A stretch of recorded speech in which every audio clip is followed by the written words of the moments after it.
Ambani news ಟಿವಿಗೆ ಸ್ವಾಗತ. ಪ್ರತಿದಿನ ನ್ಯೂಸ್ ಅಪ್ಡೇಟ್ಗಾಗಿ ಸಬ್ಸ್ಕ್ರೈಬ್ ಮಾಡಿ. ಚಿಕ್ಕಬಳ್ಳಾಪುರ ಜಿಲ್ಲೆಯ ಶಿಡ್ಲಘಟ್ಟ ನಗರದಲ್ಲಿ ಇಂದು ನಾಡಪ್ರಭು ಕೆಂಪೇಗೌಡರ ಜಯಂತಿಯನ್ನು ಅತ್ಯಂತ ಸಡಗರ ಮತ್ತು ಅದ್ದೂರಿಯಾಗಿ ಆಚರಿಸಲಾಯಿತು.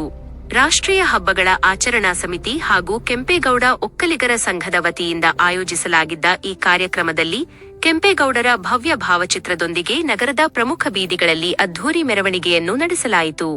ಮೆರವಣಿಗೆಯಲ್ಲಿ ಪಾಲ್ಗೊಂಡು ಮಾತನಾಡಿದ ಪ್ರಮುಖ ಕಾಂಗ್ರೆಸ್ ಮುಖಂಡರಾದ ಪುಟ್ಟು ಆಂಜಿನಪ್ಪ ಅವರು, ನಾಡಪ್ರಭು ಕೆಂಪೇಗೌಡರು ಕೇವಲ ಒಂದು ಸಮುದಾಯಕ್ಕೆ ಸೀಮಿತವಾದ ನಾಯಕರಲ್ಲ, ಅವರು ಸಮಸ್ತ ಕನ್ನಡಿಗರ ಹೆಮ್ಮೆಯ ಪ್ರತೀಕ ಎಂದು ಬಣ್ಣಿಸಿದರು.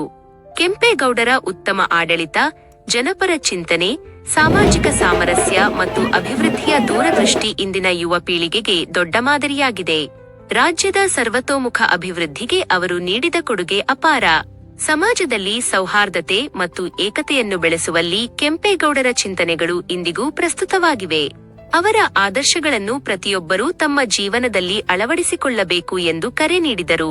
ಈ ಭವ್ಯ ಮೆರವಣಿಗೆಯಲ್ಲಿ ವಿವಿಧ ಸಂಘಟನೆಗಳ ಮುಖಂಡರು, ಜನಪ್ರತಿನಿಧಿಗಳು, ಒಕ್ಕಲಿಗ ಸಮುದಾಯದ ಪ್ರಮುಖರು, ಮಹಿಳೆಯರು ಹಾಗೂ ನೂರಾರು ಯುವಕರು ಭಾಗವಹಿಸಿ ನಾಡಪ್ರಭು ಕೆಂಪೇಗೌಡರಿಗೆ ಭಕ್ತಿಪೂರ್ವಕ ಗೌರವ ನಮನ ಸಲ್ಲಿಸಿದರು.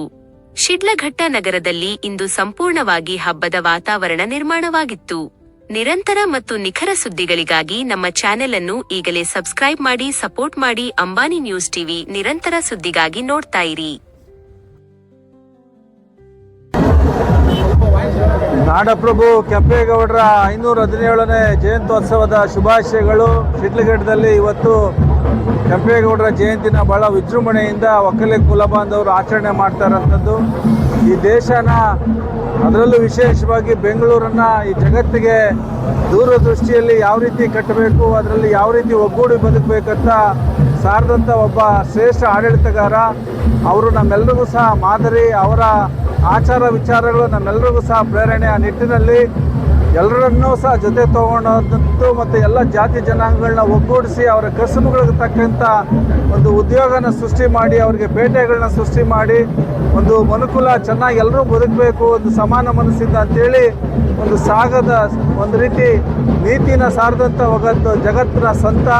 ವಿಶೇಷವಾಗಿ ರೈತರ ಬಗ್ಗೆ ಕಾಳಜಿ ವಹಿಸಿ ಕೆರೆಯಿಂದ ಕೆರೆಗೆ ಸಂಪರ್ಕ ಕಾಲುವೆಗಳನ್ನು ಅಭಿವೃದ್ಧಿಪಡಿಸಿ, ಕೆರೆಗಳನ್ನು ಅಭಿವೃದ್ಧಿಪಡಿಸಿ, ಜೀವ ಸಂಕುಲಕ್ಕೆ ಅನುಕೂಲ ಆಗಲಿ, ಸಸ್ಯಕಾಶಿಗೆ ಅನುಕೂಲ ಆಗಲಿ, ಪ್ರಕೃತಿಯ ಒಡಲು ಹೆಚ್ಚಾಗಲಿ ಬೆಂಗಳೂರಲ್ಲಿ ಅಂತೇಳಿ ಜಗತ್ತಿಗೆ ಉದ್ಯಾನ ನಗರಿ ಬೆಂಗಳೂರು ಅಂತೇಳಿ ಕಟ್ಟಿದಂಥ ಒಬ್ಬ ಶ್ರೇಷ್ಠ ಆಡಳಿತಗಾರ ಕೆಂಪೇಗೌಡರು. ಅವರ ಒಂದು ಜಯಂತಿನ ಆಚರಣೆ ಮಾಡ್ತಾ ಇರೋಂಥದ್ದು ನಮ್ಮೆಲ್ಲರ ಪುಣ್ಯ. ಅವರ ದೂರದೃಷ್ಟಿಯ ಬೆಂಗಳೂರು ಇವತ್ತು 100-150 ಕಿಲೋಮೀಟರ್ ಬೆಳವಣಿಗೆ ಆಗಿದೆ. ಎಲ್ಲ ಉದ್ದಗಲಕ್ಕೂ ಸಹ ಬೆಂಗಳೂರು ಇವತ್ತು ಅಂತಾರಾಷ್ಟ್ರೀಯ ಖ್ಯಾತಿ ಗಳಿಸಿರುವಂಥದ್ದು. ಇವೆಲ್ಲನೂ ನೋಡಿದಾಗ ಇಂಥವರ ಯಾವ ಒಬ್ಬ ವಿಜ್ಞಾನಿಗೂ ಸಹ ಕಡಿಮೆ ಇಲ್ಲ ಕೆಂಪೇಗೌಡರು. ಯಾವೊಬ್ಬ ಪ್ರಕೃತಿ ವಿಚಾರವಾಗಿ ಅವರ ದೂರದೃಷ್ಟಿ, ಇವೆಲ್ಲನೂ ಸಹ ನಮಗೆಲ್ಲ ಮಾದರಿ. ಹಾಗಾಗಿ ಇವತ್ತಿನ ಯುವಕರು ಇವ್ರನ್ನೆಲ್ಲನೂ ಸಹ ಪ್ರೇರಣೆಯಾಗಿ ತಗೊಂಡು ಸಸಿ ನೆಡೋಂಥದ್ದಾಗ್ಬೋದು, ಶುದ್ಧವಾದಂಥ ವಾತಾವರಣ ನಿಂತ್ಕೊಳ್ಳೋಂಥದ್ದಾಗ್ಬೋದು, ರಸ್ತೆಗಳನ್ನ ಅಗಲೀಕರಣಗೊಳಿಸೋಂಥದ್ದಾಗ್ಬೋದು, ರಸ್ತೆಗಳ ಇಕ್ಕೆಲಗಳಲ್ಲಿ ಗಿಡಗಳನ್ನು ನೆಡೋಂಥದ್ದು, ಇವೆಲ್ಲನೂ ಸಹ ಭವಿಷ್ಯದಲ್ಲಿ ನಾವೆಲ್ಲನೂ ಸಹ ಅಳವಡಿಸ್ಕೊಂಡ್ರೆ ಕೆಂಪೇಗೌಡರಿಗೆ ಕೊಟ್ಟಂಥ ಒಂದು ದೊಡ್ಡ ಗೌರವ. ಹಸಿರು ಬೆಂಗಳೂರನ್ನು ಕಟ್ಟೋಂಥದ್ದಾಗಬೇಕು, ಒಂದು ಶಾಂತಿಯ ಬೆಂಗಳೂರನ್ನ ಕಟ್ಟೋಂಥದ್ದಾಗಲಿ ಅಂತೇಳಿ ನಾನು ಶುಭ ಕೋರ್ತೀನಿ.